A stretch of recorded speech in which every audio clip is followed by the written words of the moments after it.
Buenas noches, estimados televidentes. En el programa de hoy vamos a ver el acontecimiento que a nivel internacional ha tenido la mayor trascendencia para las relaciones geopolíticas mundiales. En este caso estamos hablando de la cumbre del G7, celebrada en días pasados recientes en Francia, y donde el principal anfitrión fue el presidente francés Emmanuel Macron. Al respecto, creo que es importante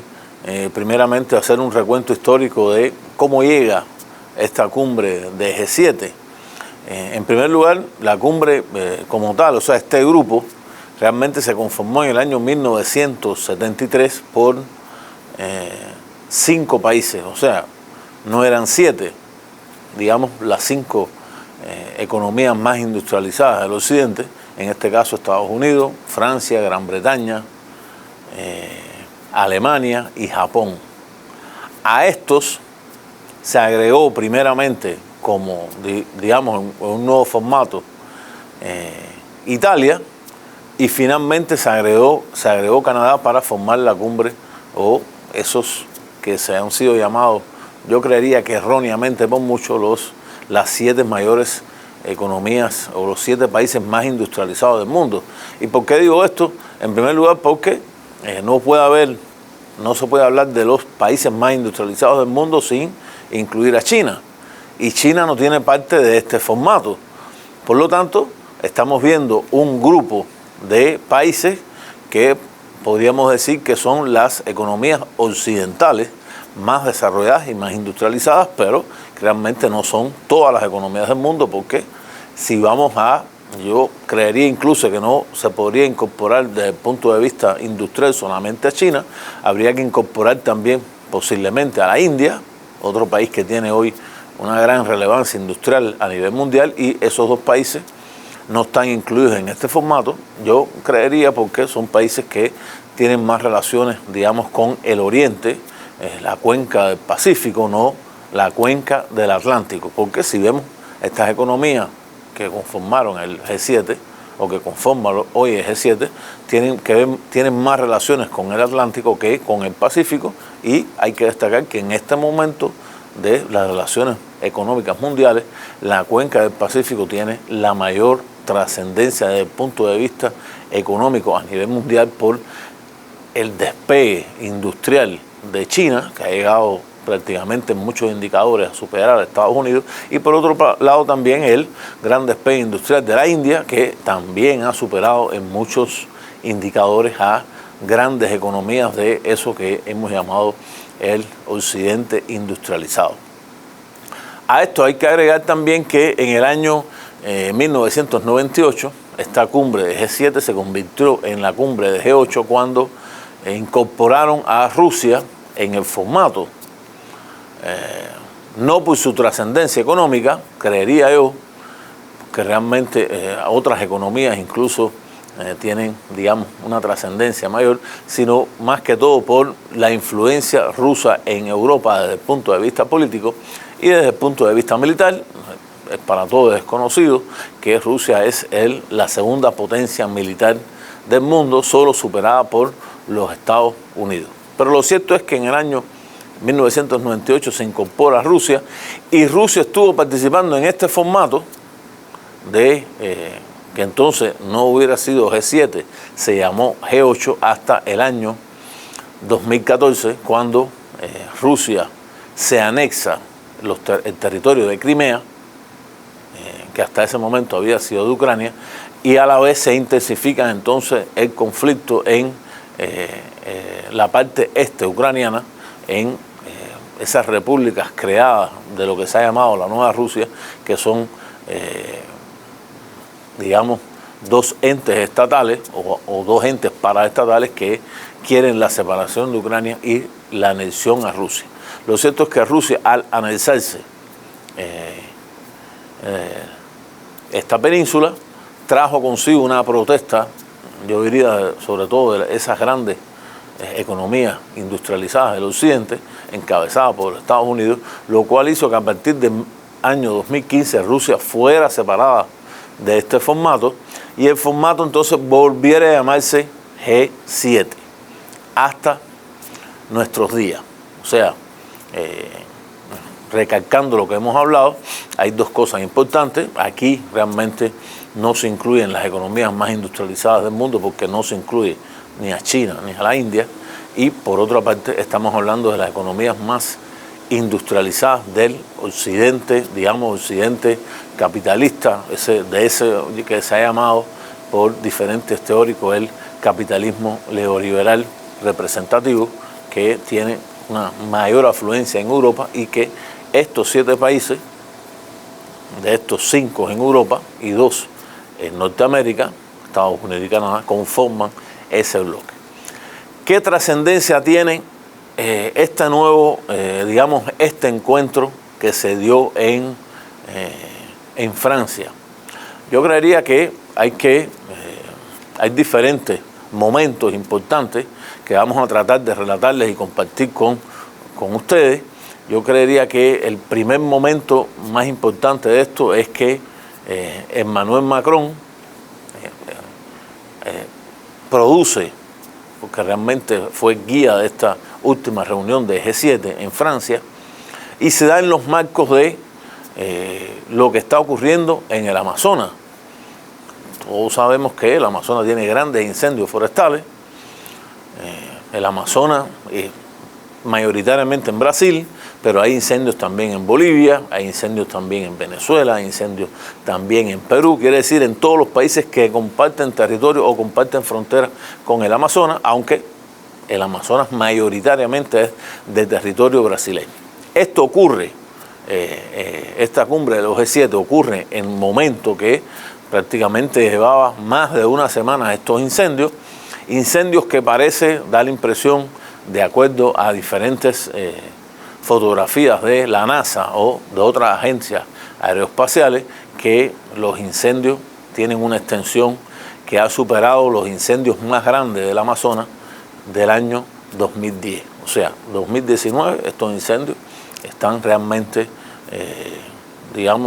en muchos sentidos, casi que se fueron del control que podían tener las autoridades respectivas de los países fronterizos relacionados al tema de los incendios. Emmanuel Macron, hay que recordar, asumió como representante de Francia el papel más relevante relacionado al cuidado del medio ambiente mundial, a la ecología mundial, cuando Estados Unidos se retiró del Tratado de Kioto, el tratado que hasta ese momento, y hasta este momento es el que controla o el que tiene los principales, índices relacionados al tema de la ecología a nivel mundial, donde se habla incluso de la emisión de gases de efecto invernadero, donde se habla de que esta reducción de gases va a traer consigo de que la humanidad pueda seguir sobreviviendo, considerando por muchos científicos que de mantenerse la tendencia actual de destrucción ecológica en el mundo, prácticamente en unos pocos años ya no habrá nada que sea revertible, o sea, no se podría arreglar la Tierra y finalmente en unas pocas generaciones el desarrollo de la vida humana sería insostenible en nuestro planeta. O sea, Macron tomó la bandera que dejó Estados Unidos. Hay que destacar que Obama sí había mantenido el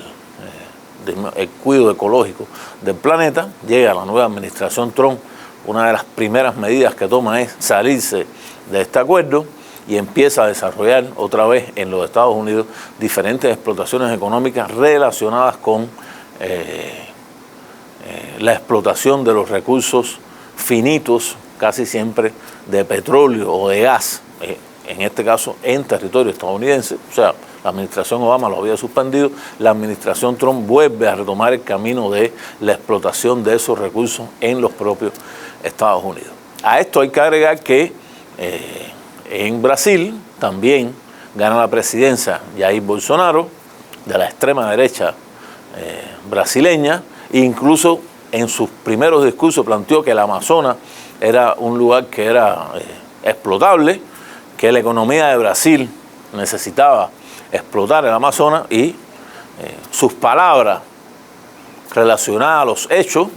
realmente no hay pruebas que demuestren que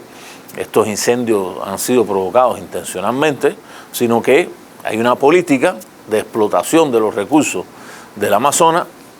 y da la casualidad que en momentos en que las altas temperaturas de la Tierra, en estos, digamos, en la parte norte del Ecuador, traen consigo incendios, no solo en el Amazonas, sino hay incendios en África, hay incendios en la taigá en Rusia, o sea, hay otros lugares donde también se están produciendo digamos, estos grandes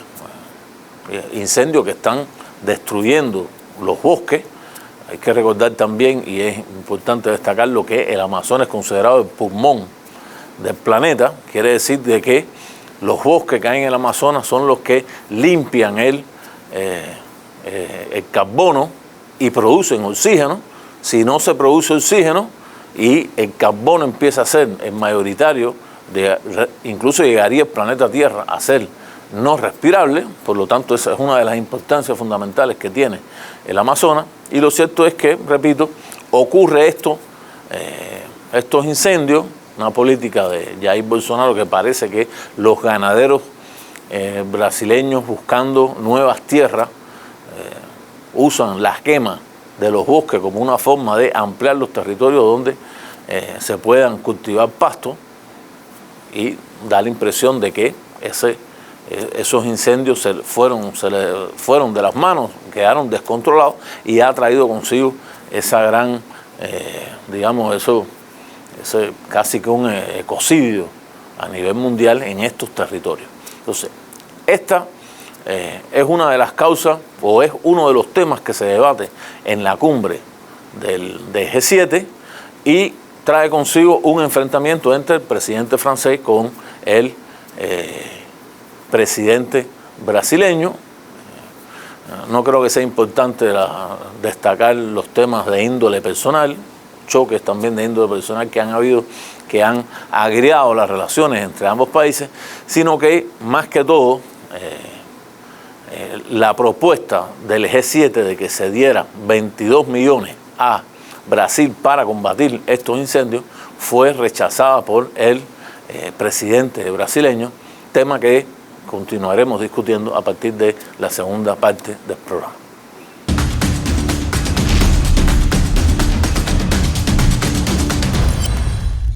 Continuando en esta segunda parte del programa, nos hemos quedado en el tema del enfrentamiento entre Emmanuel Macron, presidente de Francia, con el presidente brasileño Jair Bolsonaro. Lo cierto es que el presidente brasileño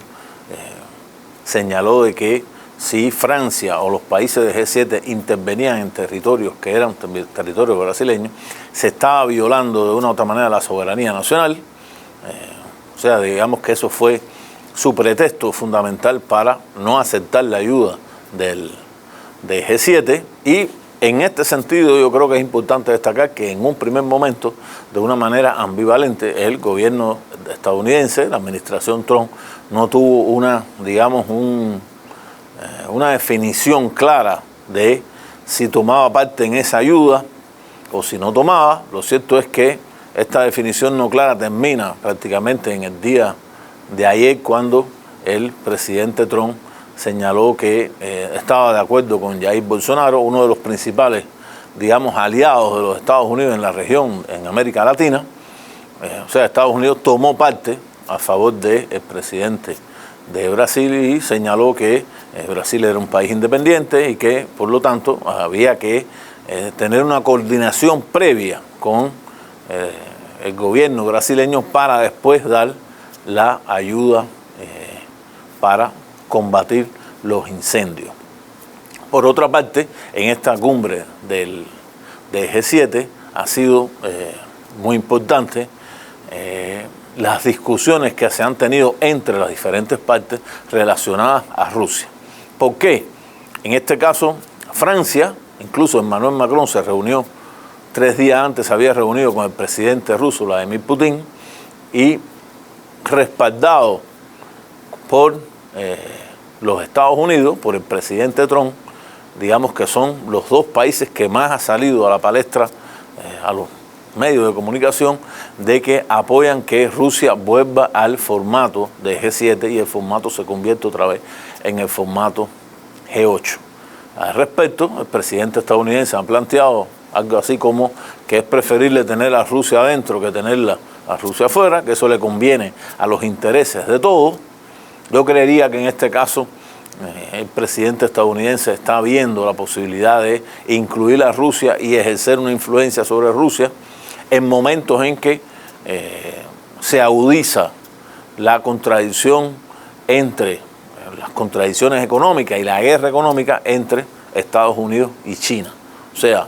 tengamos a Rusia acá adentro, convenzámoslo y tratamos de una u otra manera de sacarlo de la órbita china. De aquí da la impresión que viene la posición de Trump, apoyada por Francia, que considera y ha señalado por Emmanuel Macron de que Rusia pertenece a Europa, o sea, la parte más, digamos, industrializada de Rusia y la más importante en cantidad de población pertenece a Europa, y que no tener a Rusia en ese formato crea, de una u otra manera, limita la actuación del grupo de los 7 relacionado a Rusia y recordemos que hoy geopolíticamente hay un gran debate relacionado incluso a las armas de destrucción masiva. Estados Unidos ha salido del tratado de misiles de alcance corto y alcance medio. En 2 años se vence el de los misiles intercontinentales y evidentemente Francia y Europa están en medio. ¿Qué hacemos? Hay que tener en cuenta que cualquier instalación de misiles estadounidenses o de los nuevos misiles estadounidenses de alcance corto y medio en Europa traería consigo una respuesta rusa, una respuesta militar, e incluso en el caso de un hipotético enfrentamiento, los principales afectados serían los territorios de Europa. No obstante, hay que destacar que hay países que hoy mismo se opusieron a que Rusia vuelva al formato y se convierta G7 en G8 una vez más, en este caso encabezados por la canciller alemana, la Merkel, planteando que las causas por las cuales Rusia había sido excluida de G7, en este caso la anexión rusa de la península de Crimea, seguía estando ahí, o sea, no ha habido un cambio. Rusia no había devuelto el territorio a Ucrania y evidentemente parece que de ninguna manera lo va a devolver. Entonces, si las causas por las cuales, dice Alemania, dice la Merkel, Rusia fue quitada de G7, se mantiene, entonces ¿cómo volver a Rusia a este grupo? Señalando que entonces sería de una u otra manera reconocer la anexión de ese territorio hasta ese momento ucraniano. Hay que recordar que en esa península de Crimea hubo elecciones y más del 90% de la población votó por anexarse a Rusia. Son casos, son la población que vive, una población de mayoría rusa. No vamos a entrar aquí en el dilema histórico de quién había sido antes y quién había sido después, pero son los hechos. En el caso de G7, Alemania mantiene esa postura y trajo consigo que de una u otra manera los reunidos no tomaran un acuerdo definitivo en si Rusia sería invitada o no. En este sentido, hay que destacar que la próxima cumbre de G7 es en los Estados Unidos. Y Trump ya estaba proponiendo de que fuera en la Florida, en uno de esos grandes complejos constructivos de los cuales el mismo Trump es dueño. Y esto, de una u otra manera, cuando el país anfitrión es Estados Unidos y es la administración Trump, crea una posibilidad, yo diría extra, a que imponga la voluntad de Estados Unidos e incorpore a Rusia a este formato. O sea, Rusia se incorporaría el año que viene, 2020. Nosotros personalmente creemos que de una u otra manera esto va a ocurrir si no hay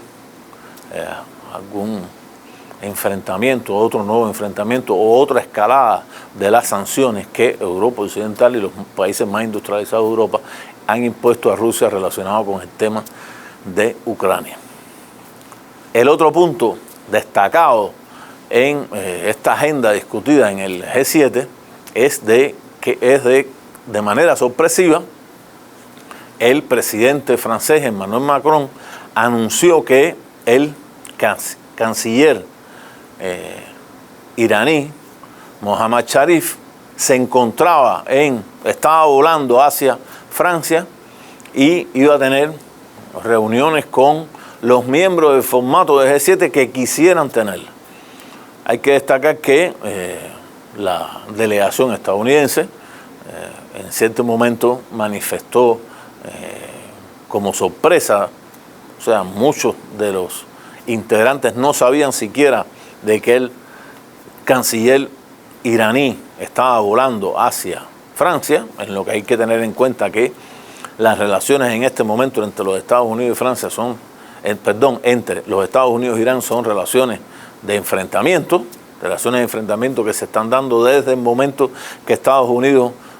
se retiró del acuerdo 5+1, por el cual Estados Unidos volvió a aplicar sanciones contra Irán, e Irán a su vez empezó a enriquecer el uranio a términos que son mayores al acuerdo que se había hecho en el formato 5+1, en ese acuerdo, y a lo que hay que sumarle también los diferentes situaciones conflictivas que se han producido en el Golfo Arábigo-Pérsico, cuando naves, unas iraníes, otras británicas, otras de otras banderas, han sido atacadas, según la prensa occidental, supuestamente por Irán. Realmente no hay pruebas, nadie ha dado pruebas claras de que esos ataques los hayan efectuado los iraníes también lo niegan, pero de una u otra manera ha creado una situación de tensión en el Golfo Arábigo-Pérsico, donde sabemos ya por anteriores conversaciones que hemos tenido que transita más del 30% del petróleo que se consume a nivel internacional. Ese viaje a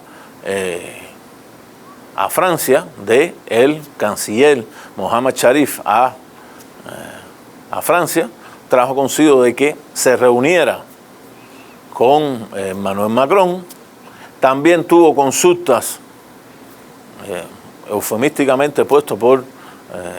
los medios de comunicación que cubrieron el tema o por la información que se le dio desde la cumbre como consultas informativas con Gran Bretaña y con Alemania. Digamos, Gran Bretaña y Estados Unidos, fuertes aliados, y de una u otra manera mantienen una coordinación muy estrecha relacionada con la salida de los barcos del Golfo Pérsico, y incluso un barco británico, uno de los barcos que ha tenido problemas, un petrolero británico, a la hora de transitar por el Golfo Arábigo Pérsico, se reunió de todas maneras con el canciller iraní, no así Trump, que aparentemente no se opuso directamente y sí señaló de que Estados Unidos no estaba preparado todavía para una reunión directa con el canciller iraní. Personalmente creemos que la actuación del presidente francés Emmanuel Macron, el sentido que tenía era ese, que llegara el canciller iraní y tuviera, si no con Trump, por lo menos un acercamiento con otros personeros de la administración estadounidense. Ya decimos, no ocurrió, pero estuvo en ese lugar. Esto, de una u otra manera, tiene la intención de rebajar las tensiones en el conflicto del Golfo Arábigo-Pérsico y digamos que no ocurre, pero bajan las tensiones. Tal parece que es posible que se reúna Trump, yo diría incluso con el presidente iraní. En esto hay que tener en cuenta que Trump también se ha reunido con el presidente de Corea del Norte, situaciones también extremadamente complejas, lo cual no sería extraño que desde nuestro punto de vista esto pasara. Como vemos, este es lo que ha pasado de manera general en esta cumbre de G7, trascendente para las relaciones geopolíticas internacionales y que de una u otra manera debemos darle seguimiento a qué es lo que pasará en las próximas, los próximos días, las próximas semanas. Muchas gracias y pasen todos buenas noches.